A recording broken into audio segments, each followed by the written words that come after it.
നെയ്യാറ്റിൻകര പ്ലാമൂട്ടുകടയ്ക്ക് സമീപം ബൈക്കിലെത്തിയ സംഘം യുവതിയുടെ മാല കവർന്നു.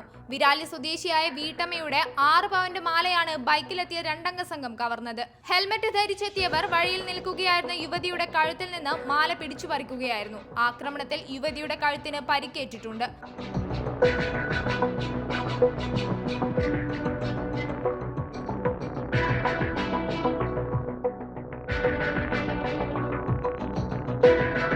പൊഴിയൂർ പോലീസ് ബൈക്ക് കേന്ദ്രീകരിച്ചുള്ള അന്വേഷണം ആരംഭിച്ചു. എന്നാൽ പ്രാഥമിക അന്വേഷണത്തിൽ ബൈക്കിന്റെ നമ്പർ വ്യാജമെന്നാണ് കണ്ടെത്തൽ. അന്വേഷണം ഊർജിതമാക്കിയതായി പൊഴിയൂർ പോലീസ് വ്യക്തമാക്കി.